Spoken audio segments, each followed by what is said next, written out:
अस्सलाम वालेकुम students. Previous lecture में हमने इनिशियल वैल्यू कंडीशंस के बारे में सीखा और उससे रिलेटेड सवालात हल किए। अगर आप लोगों ने उस लेक्चर को विज़िट नहीं किया तो डिस्क्रिप्शन में उसका लिंक दिया गया है, आप लोग इस वीडियो के बाद उस लेक्चर को भी विज़िट लाजमी कीजिएगा। अब बाउंड्री वैल्यू कंडीशंस की तरफ चलते हैं। तो हमारे पास इन क्वेश्चंस में 2 पॉइंट्स गिवन होते हैं, ठीक है, और दोनों डिफरेंट पॉइंट्स होते हैं।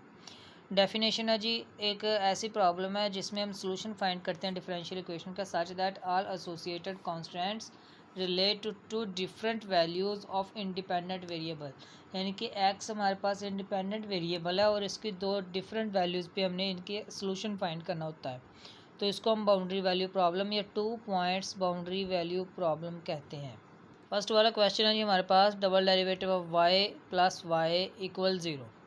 इस डिफरेंशियल इक्वेशन का जो सोल्यूशन हमारे पास आएगा, उस सोल्यूशन पर हम ये 3 जो पार्ट्स हैं इसके, इन तीनों बाउंड्री कंडीशंस को अप्लाई करेंगे और देखेंगे कि वहाँ से हमारे पास पार्टिकुलर सॉल्यूशंस कौन कौन से मिलते हैं।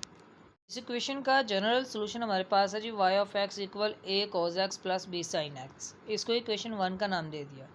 अब जो पहली बाउंड्री कंडीशन थी वो थी एक्स को हमने 0 पुट करना, तो वाई ऑफ 0 का आंसर 1 आएगा। तो यहाँ से जब हमने एक्स 0 पुट किया तो कॉस 0 1 होता है, साइन 0 0 होता है और वाई ऑफ 0 का आंसर 1 आया। तो यहाँ से हमारे पास ए का आंसर आ गया। अब सेकंड जो बाउंड्री कंडीशन है वो हमारे पास है जी pi over 2। Pi over 2 put करेंगे तो वाई ऑफ पाई ओवर 2 का आंसर हमारे पास आया जी 2, और कॉस पाई ओवर 2 का आंसर 0 और साइन पाई ओवर 2 का आंसर 1। तो हमारे पास यहाँ से बी का आंसर आ जाएगा 2। अब ये जो कांस्टेंट्स की वैल्यूज़ आई हैं ना आपके पास ए और बी, इसको आपने इस इक्वेशन नंबर 1 में पुट कर देना, तो आपके पास पार्टिकुलर सॉल्यूशन आ जाएगा y equal cos x plus 2 sine x. Second part की तरफ चलते हैं। जब हमें ये वाली 2 बाउंड्री कंडीशंस दी गई हैं, एक्स इक्वल 0 और एक्स इक्वल पाई पे, और जनरल सॉल्यूशन हमने प्रीवियस क्वेश्चन में देखा कि ये था हमारे पास y of x equal a cos x plus b sine x. इसको इक्वेशन 1 का नाम दे दिया।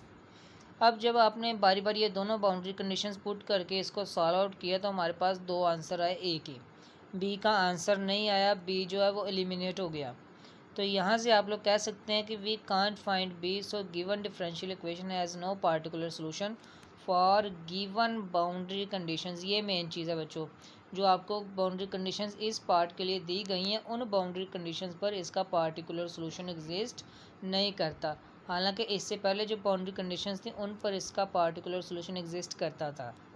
वापस से उसी पर नई बाउंड्री कंडीशंस अप्लाई करके देखते हैं जी, एक्स इक्वल 0 और एक्स इक्वल पाई ओवर 2। ठीक है, सोल्यूशन वही वाला है जी। यहाँ पर आपने पहले एक्स की जगह पे 0 पुट किया तो ए का आंसर 1 आया। जब आपने एक्स की जगह पे पाई ओवर 2 पुट किया तो आपके पास जो है वो आंसर आया जी ए का 1। फिर भी आपके पास ए का आंसर आ रहा है, यानी कि बी यहाँ पर भी एलिमिनेट हो चुका। तो यहाँ से भी आपको गिवन बाउंड्री कंडीशंस पे कोई भी पार्टिकुलर सोल्यूशन नहीं मिलेगा। सेकंड क्वेश्चन है जी, double derivative of y with respect to x minus 3 derivative of y with respect to x plus 2 y equal 0। Boundary conditions हैं जी आपके पास y of 0 equal 0 and y of 1 equal 1। अब इस इक्वेशन का general solution हमारे पास y of x equal a into e raised power x plus b into e raised power 2x। इसको इक्वेशन नंबर 1 का नाम दे दिया जाता है। जब आप x इक्वल 0 पुट करोगे इस रकम में तो हमारे पास एक इक्वेशन आएगी a प्लस बी इक्वल 0। यहाँ से आप लेट कर सकते हैं कि a जो है वो माइनस बी के इक्वल है।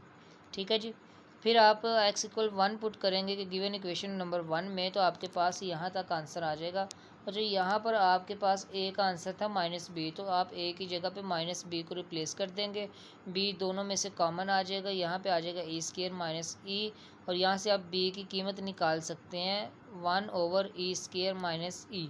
जब आपके पास b की कीमत आ चुकी तो बच्चों देखें a जो है वो b का नेगेटिव है, तो यहाँ पर आप इस इक्वेशन को माइनस से मल्टीप्लाई करवा दें तो हमारे पास ये a का आंसर आ जाएगा यहाँ तक। और इस माइनस को जब इस ब्रैकेट के अंदर मल्टीप्लाई करवाएंगे तो ये e रेज्ड पावर 1 पहले आ जाएगा और e रेज्ड पावर 2 जो है वो बाद में आ जाएगा। तो ये हमारे पास a का आंसर है। अब इन दोनों आर्बिट्रेरी कांस्टेंट्स के जो आंसर्स थे वो आपने इक्वेशन नंबर 1 यानी कि जो जनरल सोल्यूशन था उसमें पुट कर देने, तो हमारे पास ये आंसर आ जाएगा जो कि पार्टिकुलर सोल्यूशन है।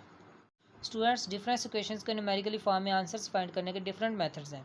उन मेथड्स को इस प्लेलिस्ट में कवर किया गया, आप यहाँ पर क्लिक करके उन लेक्चर्स को विजिट कर सकते हैं।